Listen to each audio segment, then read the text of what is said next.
Hello guys, good morning all of you. My name is Abhimanyu Kumar. I am faculty in physics.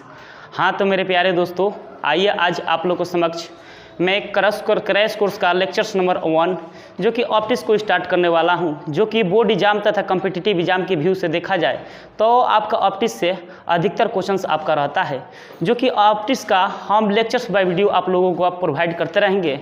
लेकिन मेरे प्यारे दोस्तों, आप लोगों से रिक्वेस्ट है कि जितने भी लोग मेरे यूट्यूब चैनल को देखिएगा तो मेरे वीडियो को देखने के बाद मेरे यूट्यूब चैनल को एक बार ज़रूर सब्सक्राइब कीजिएगा। देखिए दोस्तों, आज स्टार्ट करते हैं लाइट। तो देखिए यहाँ पर सबसे पहले यहाँ पर समझेंगे कि प्रकाश क्या होता है। देखिए मेरे प्यारे दोस्तों, मान लेते हैं सपोज डैट जब हम अंधेरे कमरे में होते हैं तो कोई वस्तु दिखाई नहीं देती है, लेकिन सपोज डैट हम टॉर्च या प्रकाश की सहायता लेते हैं तो कोई वस्तु दिखाई देने लगती है। इसका मतलब यही है कि प्रकाश एक प्रकार का ऊर्जा का रूप है, यानी एनर्जी का क्या है, रूप है, जिसके सहायता से हम दुनिया का कोई भी चीज़ को बहुत आसानी पूर्वक देख सकते हैं। उसको क्या बोलते हैं, लाइट बोलते हैं, यानी इसको हिंदी में हम प्रकाशिकी के नाम से जानते हैं। तो सबसे पहले का हेडिंग हम लोग डाल देते हैं, हेडिंग सबसे पहले का हेडिंग डाल देते हैं प्रकाश की। प्रकाश की इसको इंग्लिश में हम बोलते हैं ऑप्टिक्स। क्या बोलते हैं, ऑप्टिक्स। अब जरा यहाँ पर समझेंगे कि ऑप्टिक्स क्या होता है। जब हम अंधेरे कमरे में होते हैं तो कोई वस्तु दिखाई नहीं देती है, इसका मतलब यही है, और टॉर्च की सहायता लेते हैं तो कोई वस्तु दिखाई देने लगती है। इसका मतलब यही है कि प्रकाश एक प्रकार का ऊर्जा का रूप है, जिसके सहायता से हम दुनिया में कोई भी चीज़ को हम बहुत आसानी पूर्वक से देख सकते हैं, और उसी को हम क्या बोलते हैं, ऑप्टिक्स बोलते हैं, और इसको हिंदी में प्रकाशिकी के नाम से भी जानते हैं। तो सबसे पहले यहाँ पर तो ऑप्टिक्स के बारे में हम लोग समझ लिए। अब इसको परिभाषित कैसे करते हैं, अब यहाँ पर देखिए, जब हम अंधेरे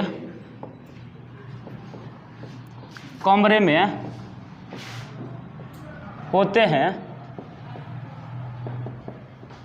तब कोई वस्तु दिखाई नहीं देती है,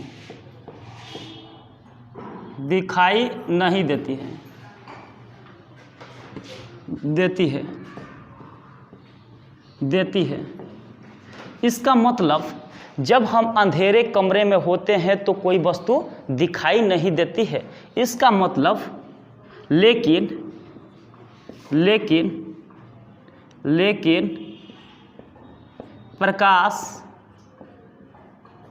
के सहायता से हम कोई भी वस्तु को आसानी पूर्वक देख सकते हैं, कोई भी वस्तु को आसानी पूर्वक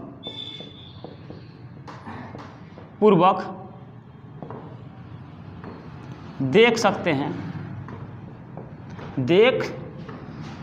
हैं।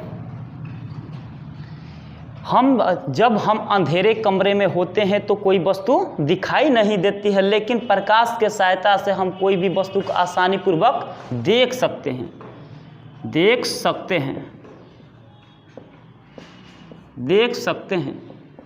इसका मतलब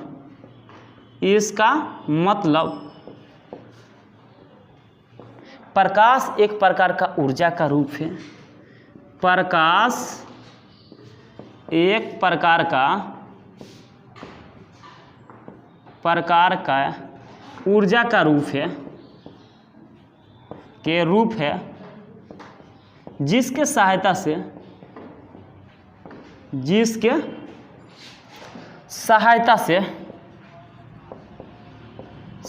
से हम कोई भी वस्तु को देख सकते हैं। हम कोई भी वस्तु को देख सकते हैं,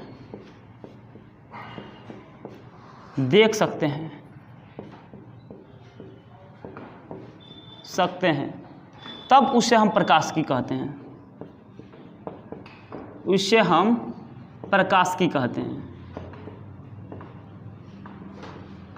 की कहते हैं।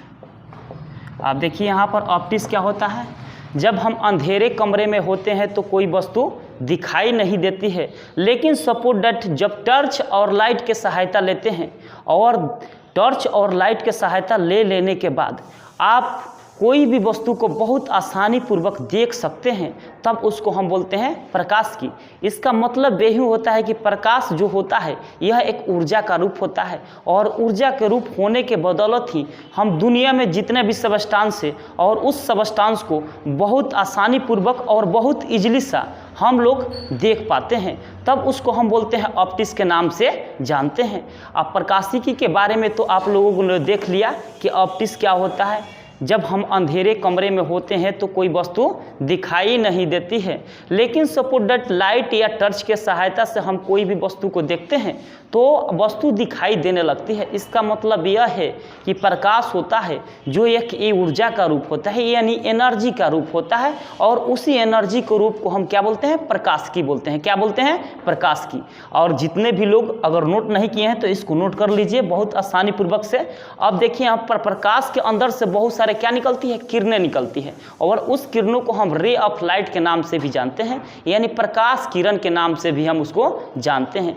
आप लोगों को पता होगा कि जो लाइट होता है यानी सन ऑफ लाइट होता है, और उस सन ऑफ लाइट से बहुत सारा किरणें क्या होती है, रिफ्लेक्ट होती है, यानी बहुत सारा किरणें निकलती है, और वो जो किरणें निकलती है और उसी किरण को हम प्रकाश किरण भी बोलते हैं। और यहाँ पर अगला हेडिंग डालेंगे प्रकाश किरण। प्रकाश किरण, प्रकाश किरण, इसको इंग्लिश में बोलते हैं ray of light. Ray of light क्या बोलते हैं, रे ऑफ लाइट। अब जरा यहाँ पर समझेंगे कि रे ऑफ लाइट क्या होता है। आप लोगों को पता होगा कि जो भी सन में से किरणें निकलती है वह सीधी रेखा में क्या करती है, गमन करती है। तो जितने भी रेखाएं सीधी रेखा में गमन करें और उसी सीधी रेखाओं को हम क्या बोलते हैं, सरल रेखा, यहाँ पर प्रकाश की किरण, यानी इसको इंग्लिश में बोलते हैं रे ऑफ लाइट के नाम से जानते हैं। तो सिंपल से वर्ड में हम इसको कैसे लिखते हैं, यदि कोई प्रकाश की किरण सीधी रेखा में गति करे, यदि कोई प्रकाश की किरण सीधी रेखा में आती है तब उसको हम क्या बोलते हैं, प्रकाश किरण बोलते हैं। सन में से जो भी लाइट निकलता है वो क्या होता है, सीधी रेखा में आता है, और वही सीधी रेखा आपको रे ऑफ लाइट के नाम से जानते हैं। तो इसको हम परिभाषा के तौर पर कैसे लिखते हैं, यदि जब कोई प्रकाश की किरण सीधी रेखा में, यदि कोई प्रकाश की किरण सीधी रेखा में आती है तब उसको हम बोलते हैं प्रकाश किरण।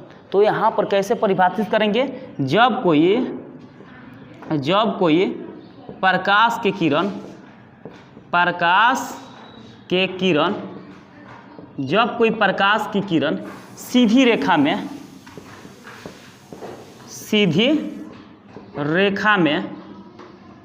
जब कोई प्रकाश की किरण सीधी रेखा में चलती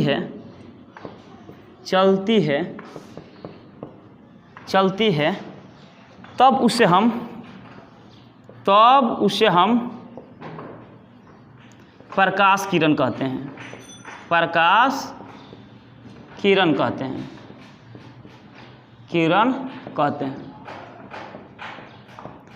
क्या कहते हैं, प्रकाश किरण कहते हैं। जब कोई प्रकाश की किरण सीधी रेखा में चलती है तब उसे हम क्या कहते हैं, प्रकाश किरण कहते हैं। अब जरा यहाँ पर समझेंगे, लाइट में से क्या होता है, बहुत सारे किरणें निकलती है, और वह जो किरणें निकलती है वह सीधी रेखा में निकलती है। कैसे निकलती है, सीधी रेखा में भी निकलती है। तो जो सीधी रेखा होता है और उसी सीधी रेखा को हम क्या बोलते हैं, प्रकाश किरण बोलते हैं। क्या बोलते हैं, प्रकाश किरण, और इसको इंग्लिश में हम रे ऑफ लाइट के नाम से भी जानते हैं। अब देखिए यहाँ पर क्या है, क्वेश्चन है, क्या है, क्वेश्चन है। यहाँ पर मान लेते हैं सपोज दैट यहाँ पर क्वेश्चन है, क्वेश्चन है, क्या है, क्वेश्चन ऑफ लाइट है, सन ऑफ लाइट है, यानी प्रकाश के क्या है, किरणें हैं, यानी सन ऑफ लाइट है, यानी सूर्य के क्या है, प्रकाश है। अब देखिए यहाँ पर सूर्य का प्रकाश हम यहाँ पर पॉइंट पर खड़े होकर देखेंगे तो कैसा दिखेगा, स्ट्रेट लाइन दिखेगा। अगर इस पॉइंट पर हम खड़ा होकर देखेंगे तो क्या होगा, स्ट्रेट लाइन। मान लेते हैं यहाँ पर सूर्य उगे हुए हैं, तो मान लेते हैं सपोज दैट अपने आँख से देखते हैं प्रकाश को, तो वहाँ पर जो किरणें आती है, रे ऑफ लाइट, वह हमेशा सीधी रेखा में दिखती है, और सीधी रेखा में दिखने के कारण ही इसको हम बोलते हैं रे ऑफ लाइट के नाम से जानते हैं, यानी प्रकाश किरण के नाम से जानते हैं। और जितने भी लोग इसको नोट नहीं किए हैं तो सबसे पहले इसको नोट कर लीजिए। अब उसके बाद जस्ट हम देखने वाले हैं प्रकाश के परिवर्तन। यह आपका क्रैश कोर्स को जो भी हम सब्जेक्टिव में असाइनमेंट प्रोवाइड किए हैं उसको वहाँ से हम स्टार्ट करेंगे, लेकिन जो आपका प्रकाशिकी क्या होता है, रे ऑफ लाइट क्या होता है, यह प्रकाश का आपका बेसिक आइडिया था। क्योंकि प्रकाश को स्टार्ट करने से पहले थोड़ा बहुत बेसिक आइडिया के बारे में जानकारी लेना अति आवश्यक होता है, तो जो कि हम लोग लाइट के बारे में जानकारी बहुत अच्छे से ले लिया। अब देखेंगे रिफ्लेक्शंस ऑफ लाइट, यानी प्रकाश के परिवर्तन क्या होता है, और यह बोर्ड एग्जाम में बहुत बार क्वेश्चन पूछ भी चुका है और कॉम्पिटिटिव एग्जाम में भी पूछ चुका है। तो मेरे प्यारे दोस्तों, इसको सबसे पहले इसको नोट कर लीजिए। आप लोग नोट कर लिए सब लोग, मिटा दे इसको। अब देखिए आगे बढ़ते हैं।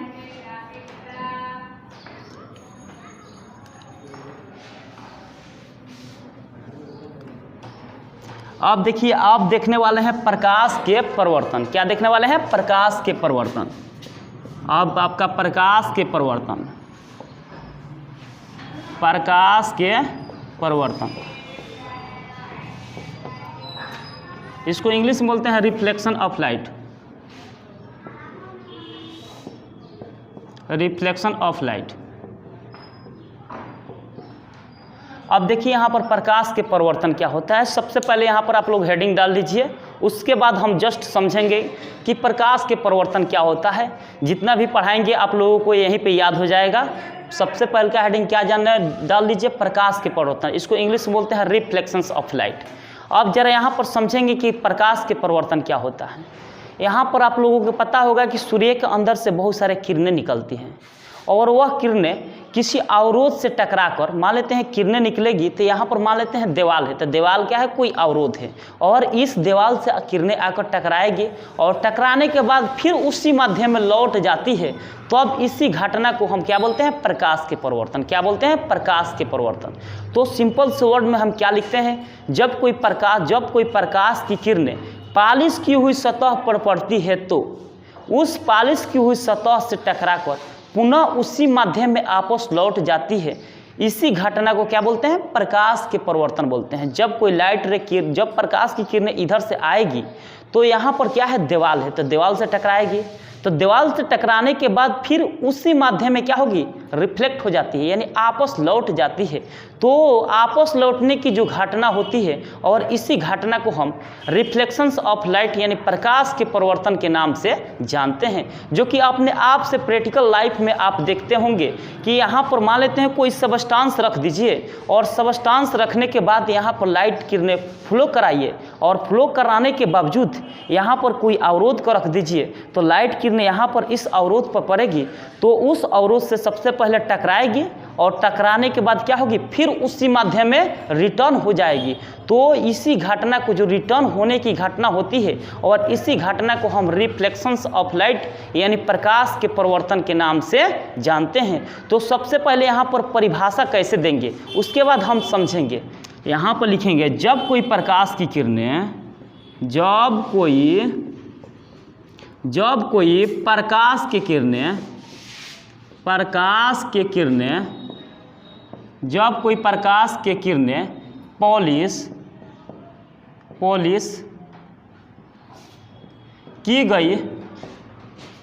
की गई सतह पर, जब कोई प्रकाश की किरणें पॉलिश की गई सतह पर पड़ती है तो उस पॉलिश की गई सतह से टकराकर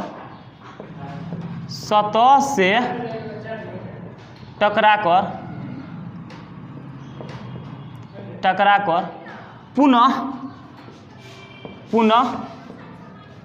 जब कोई प्रकाश की किरणें पॉलिश की हुई सतह पर पड़ती है तो उस पोलिश की हुई सतह से टकराकर पुनः उसी माध्यम में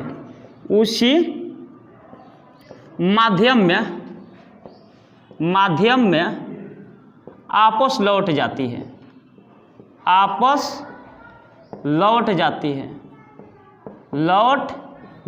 है, तब इसी घटना को प्रकाश के प्रवर्तन कहते हैं।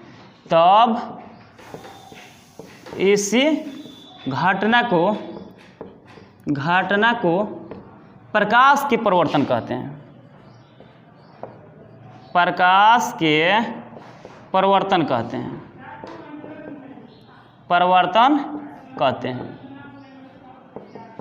अब जरा यहाँ पर समझेंगे कि प्रकाश के प्रवर्तन क्या होता है। जब कोई प्रकाश की किरणें पोलिश की हुई सतह पर पड़ती है, यानी जब जो लाइट रे होता है वह किसी पोलिश की हुई सतह पर पड़ता है तो वह सतह से टकराकर पुनः उसी माध्यम में आपस लौट जाती है, तो इसी घटना को प्रकाश के क्या बोलते हैं? प्रवर्तन बोलते हैं। यानी इसको इंग्लिश में रिफ्लेक्शंस ऑफ लाइट के नाम से भी हम जानते हैं। अब जरा यहाँ पर समझिए, यहाँ तक तो आप लोग नोट कर लिए होंगे, नोट कर लिए ना जी। अब आगे बढ़ें। अब देखिए यहाँ पर अगर मान लेते हैं यहाँ पर पोलिश की हुई सतह क्या होता है। मान लेते हैं यहाँ पर शीशा आप लोग देखें ना जी, शीशा में क्या होता है? एक सतह क्या होता है? पोलिश होता है और दूसरा सतह चिकना होता है ना जी। अगर मान लेते हैं सपोज डेट ये क्या है? पोलिश की हुई सतह, इस तरह हम पोलिश कर देते हैं। तो पोलिश की हुई सतह है और इस पोलिश की हुई सतह पर कोई बिंदु है, बीचों बीच का क्या बोलते हैं? सेंटर होता है, उसको क्या बोलते हैं? आपतन बिंदु। यहाँ पर मान लेते हैं बीचों बीच सेंटर पर क्या है? कोई आपतन बिंदु है, आपतन बिंदु है। क्या है? कोई आपतन बिंदु है। क्या है? कोई आपतन बिंदु है। अब जरा यहाँ पर समझेंगे। अब देखिए यहाँ पर लाइट किरणें आती है, यहाँ पर लाइट किरणें आई और यहाँ पर इस आपतन बिंदु पर टकरा कर क्या होगी? पुनः आपस इसी माध्यम में क्या होती है? चल जाती है। तो देखिए यहाँ पर लाइट किरणें क्या हो रही है? आ रही है, और यहाँ पर क्या हो रही है? लाइट किरणें जा रही है। अब जरा यहाँ पर समझेंगे, ये क्या है? कोई पॉलिश की हुई सतह है। यहाँ पर लिख देंगे पॉलिश की गई सतह, यानी इसको इंग्लिश में बोलते हैं पॉलिश्ड सरफेस। यानी यह क्या है? कोई पॉलिश की हुई सतह है, यानी पॉलिश्ड सरफेस है, और इसके बीचों बीच में कोई आपतन बिंदु है। क्या है? कोई आपतन बिंदु है, और लाइट किरणें इधर से आ रही है। तो यहाँ पर क्या है? कोई पॉलिश की हुई सतह है, यानी कोई अवरोध है, और इस पॉलिश की हुई सतह से टकरा कर पुनः उसी माध्यम में आपस लौट जाती है। तब इसी घटना को क्या बोलते हैं? प्रकाश के प्रवर्तन, यानी रिफ्लेक्शंस ऑफ लाइट के नाम से जानते हैं। अब जरा यहाँ पर गौर करेंगे, जो किरणें आती है बाहर के दिशाओं से, उस किरणों को हम बोलते हैं आपतित किरणें। क्या बोलते हैं? आपतित किरणें। तो यहाँ पर आने वाली किरणों को क्या बोलते हैं? आपतित किरणें। आपतित किरणें। और यहाँ पर आपतित किरणें आ रही है और यहाँ पर कोई आपतन बिंदु, इससे टकरा कर पुनः आपस लौट जाएगी। तो जो आपस लौटने वाली किरणें होती है उस किरणों को हम लोग बोलते हैं प्रवर्तित किरणें। क्या बोलते हैं? प्रवर्तित किरणें। आने वाली किरणों को क्या बोलते हैं? आपतित किरणें, और जाने वाली सतह से टकरा कर जाने वाली किरणों को क्या बोलते हैं? प्रवर्तित किरणें। अब देखिए यहाँ पर आने वाली जब प्रकाश की किरणें यानी आपतित किरणें आती है तो इसके रिस्पेक्ट में यहाँ पर कोण बनता है, आई बनता है, और यहाँ पर सतह से टकरा जाने के बाद पुनः उसी माध्यम में आपस लौट जाती है। तो यहाँ पर जो एंगल बनता है यह आर बनता है, और जो यहाँ पर आई होता है और आर होता है यह आपस में क्या होता है? बराबर होता है, यानी इक्वल होता है। अगर आई 45 डिग्री का कोण बनेगा तो आर भी आपका 45 डिग्री ही बनेगा। अब देखिए यहाँ पर आपतन बिंदु है, तो इस आपतन बिंदु पर एक अभिलंब डाल देते हैं। यहाँ पर क्या डाल देते हैं? एक अभिलंब डाल देते हैं। क्या करते हैं? एक अभिलंब डालते हैं। इसको क्या बोलते हैं? अभिलंब यानी परपेंडिकुलर लाइन एक ड्रॉ कर देते हैं। ये क्या है? कोई अभिलंब है। अब जरा यहाँ पर समझेंगे। अब देखिए यहाँ पर कौन सी किरणें हैं? आपतित किरणें। तो यहाँ पर आपतित किरणें के बगल में जो कोण बनता है और उसी कोण को बोलते हैं आपतन कोण। तो आपतित किरणें के बगल में क्या बन रहा है? आई बन रहा है, तो इसी आई को क्या बोलते हैं? आपतन कोण। क्या बोलते हैं? आपतन कोण। आपतन कोण। और यहाँ पर जाने वाली किरणें कौन सी होती है? परावर्तित किरणें। तो जो परावर्तित किरणें के बगल में जो कोण बनता है उसी कोण को क्या, यहाँ पर कोण क्या बन रहा है परावर्तित किरणें के बगल में? आर। और इसी आर को हम बोलते हैं परावर्तन कोण। क्योंकि परावर्तन कोण क्यों बोलते हैं? क्योंकि यह कोण आपका परावर्तित किरणें के बगल में बनता है और बगल में बनने के कारण ही इसको हम क्या बोलते हैं? परावर्तन कोण। तो यहाँ पर लिख लेंगे कौन सा कोण हो जाएगा? परावर्तन कोण। परावर्तन कोण कौन सा कोण हो जाएगा? परावर्तन कोण। अब जरा यहाँ पर समझेंगे। अब यहाँ पर प्रकाश के परावर्तन के दो नियम हैं। पहल का नियम यही कहता है कि यहाँ पर जो आपतित किरणें आती है और इस पॉलिश की हुई सतह से टकरा कर पुनः उसी माध्यम में क्या होती है? आपस लौट जाती है। तो इसके रिस्पेक्ट में एक कोण बनता है। यहाँ पर आई बनता है और यहाँ पर आर बनता है। और जो यहाँ पर आई को क्या बोलते हैं? आपतन कोण। और आर को क्या बोलते हैं? परावर्तन कोण। यह दोनों का मान आपस में क्या होता है? बराबर होता है। अगर ये 45 बनेगा तो ये भी 45 बनेगा। अगर मान लेते हैं ये 90 बनेगा तो ये भी 90 बनेगा। क्योंकि इसका मान क्या होता है? आपस में इक्वल होता है। अगर मान लेते हैं यहाँ से लेके यहाँ तक क्या है? 90। और 90 के आधा कीजिएगा तो यहाँ पर कितना एंगल बनेगा? 45। अगर यहाँ से लेके यहाँ तक मान लेते हैं 90 कोण बनेगा, तो यहाँ पर यहाँ से लेके यहाँ तक 90 टोटल बनेगा। तो हाफ कीजिएगा 90 का तो कितना हो जाएगा? 45। यानी इसका मतलब यह है कि अगर आई कोण यहाँ पर 45 बन रहा है तो आर भी कितना बनेगा? 45 डिग्री ही बनेगा। अब यहाँ तक तो आप लोग समझ गए होंगे। अब क्या समझेंगे? अब यही समझेंगे कि प्रकाश के परावर्तन के कितने नियम हैं। प्रकाश के परावर्तन के दो नियम हैं। देखिए यहाँ पर पहल का नियम क्या है? प्रकाश के परावर्तन के नियम। हेडिंग डाल लीजिए आप लोग, प्रकाश के परावर्तन के नियम। परावर्तन के नियम।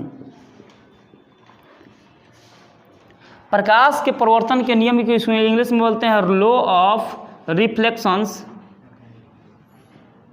Reflection of light. Law of reflections of light. अब जरा यहाँ पर समझेंगे कि law of reflections of light क्या होता है। यह दो होता है। पहल का क्या होता है? आपतन कोण परावर्तन कोण के बराबर होता है। यहाँ पर पहल का लिख लेंगे आपतन कोण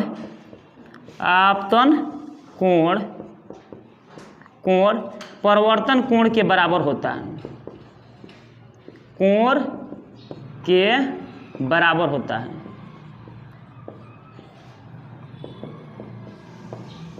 आपतन कोण परावर्तन कोण के क्या होता है? बराबर होता है। और यहाँ पर आपतन कोण क्या है जी? आई है। और यहाँ पर क्या है? परावर्तन कोण आर है। यह आपस में क्या होता है? बराबर होता है। अगर यहाँ आई 45 डिग्री बनेगा तो यहाँ पर आर भी कितना बनेगा?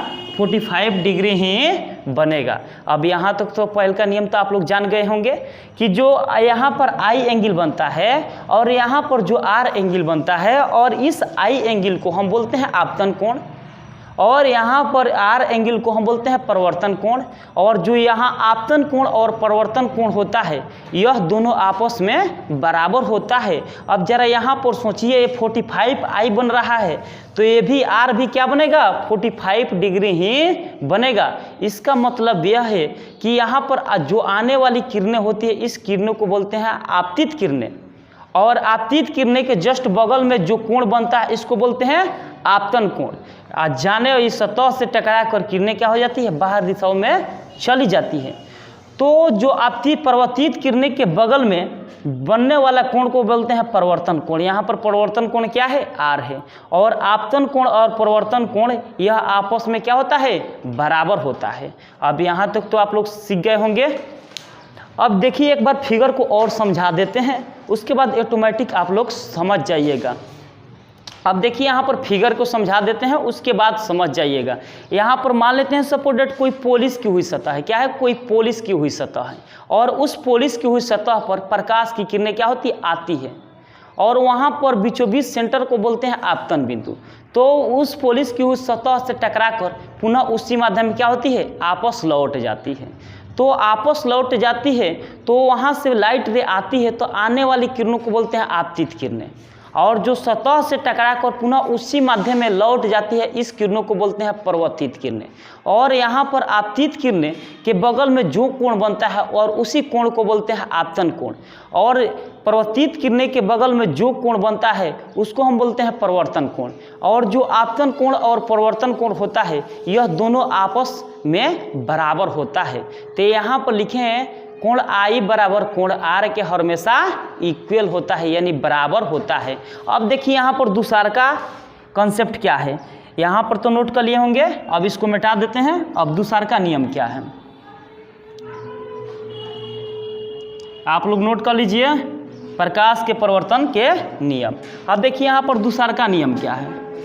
दूसरा का नियम इनका यही कहता है, आपतित किरण तथा परावर्तित किरण आपात बिंदु पर डाला गया अभिलंब तीनों एक ही तल में होता है। ये क्या है, आपतित किरणें है, क्या है, परावर्तित किरणें है। और इस आपतित किरणें तथा परावर्तित किरणें पर हम क्या करते हैं, एक अभिलंब डाल देते हैं। और अभिलंब डाल देने के बाद यहाँ पर ये आपतित किरणें और परावर्तित किरणें पर क्या करते हैं, एक अभिलंब डाल देते हैं। और जो ये तीनों होता है, आपतित किरणें और परावर्तित किरणें और अभिलंब, यह तीनों एक ही तल में होता है। कॉर्नर पॉइंट पर आप देखने के बाद पता लगता है कि मान लेते हैं इधर के तरफ क्या है, आपतित किरणें जा रही है, तो यहाँ पर क्या है, इधर से परावर्तित किरणें रिफ्लेक्ट होकर बाहर की तरफ जा रही है, तो उस पर एक लंबवत लाइन खींच देते हैं, तो हमेशा एक ही तल में होता है। अब देखिए यहाँ पर लिख लेते हैं, आपतित किरणें तथा परावर्तित किरणें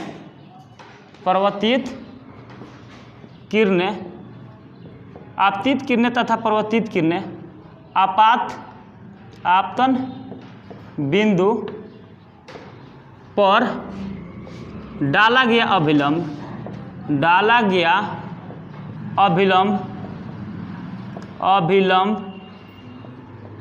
तीनों एक ही तल में होता है, एक ही तल में होता है। अब जरा यहाँ पर गौर करेंगे, आपतित किरणें तथा परावर्तित किरणें आपात बिंदु पर डाला गया अभिलंब तीनों एक ही तल में होता है। क्या है, आने वाली किरणों को आपतित किरणें बोलते हैं, और किसी सतह से रिफ्लेक्ट होकर जाने वाली किरणों को परावर्तित किरणें बोलते हैं। और यहाँ पर इसके ऊपर एक लंबवत लाइन खींच देते हैं, यहाँ पर क्या लिखना है, आपतन बिंदु। ये आपतन बिंदु से क्या करते हैं, एक अभिलंब डाल देते हैं, यहाँ पर क्या है, अभिलंब एक डाल देते हैं। और जो ये तीनों का प्लेन होता है यह एक तल में होता है। क्या होता है, एक तल में होता है। अब कॉर्नर पॉइंट पर आप लोग देखिएगा तो यहाँ पर क्या होगा, ये आपतित किरणें दिखाई देगा, ये परावर्तित किरणें, और उसके ऊपर से क्या करते हैं, एक अभिलंब डाल देते हैं, तो यह जिसका प्लेन होता है एक तल में होता है। अब यहाँ तक तो आप लोग जान गए होंगे प्रकाश के परिवर्तन क्या होता है, और प्रकाश के परिवर्तन के कितने नियम हैं, 2 नियम होते हैं। पहला का नियम होता है कि आपतन कोण परावर्तन कोण के बराबर होता है, और दूसरा का नियम यही होता है, आपतित किरणें तथा परावर्तित किरणें आपात बिंदु पर डाला गया लंब तीनों एक ही तल में होता है। अब सीखेंगे कि सर बताइए, आप ही लोग पूछ सकते हैं कि सर बताइए जो लाइट किरणें आती है इसका वेवलेंथ कितना होता है, यानी स्पीड समान होता है कि असमान होता है। ये भी कोई कॉम्पिटिटिव एग्जाम में पूछ देता है कि जो लाइट किरणें आती है किसी सतह पर, तो उसका जो स्पीड होता है समान होता है कि असमान होता है।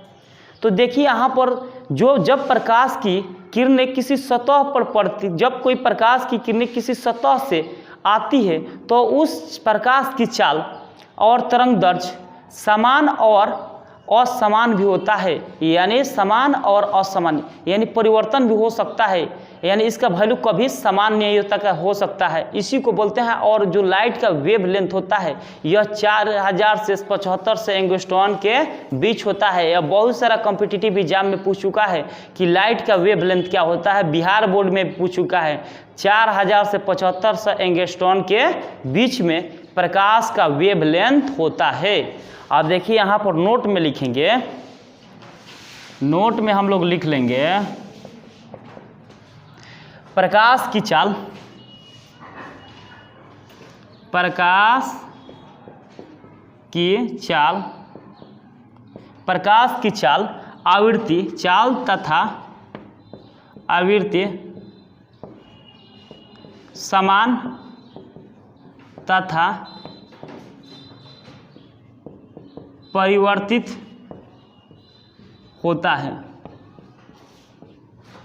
और देखिए यहाँ पर नोट 2 में लिखेंगे प्रकाश का तरंग दैर्ध्य क्या होता है, यानी प्रकाश का तरंग दैर्ध्य, प्रकाश के तरंग दैर्ध्य कितना होता है, 4000 एंगस्ट्रॉन से 7500 एंगस्ट्रॉन के बीच होता है। अब देखिए यहाँ पर क्या लिखे हैं, नोट 1 में प्रकाश की चाल और तथा आवृत्ति समान होता है तथा परिवर्तित भी होता है, यानी समान भी होता है, कभी कभी चेंजिंग भी होता है। प्रकाश का तरंग दैर्ध्य कितना होता है, 4000 एंगस्ट्रॉन से 7500 एंगस्ट्रॉन के बीच में होता है, जो प्रकाश का जो वेव लेंथ होता है, यानी तरंग दैर्ध्य का मान होता है, यह 4000 एंगस्ट्रॉन से 7500 एंगस्ट्रॉन के बीच होता है। और बताइए यहाँ तक तो आप लोग सीख गए होंगे, यहाँ तक कोई डाउट नहीं होगा। आज के लिए इतना ही, थैंक यू सो मच।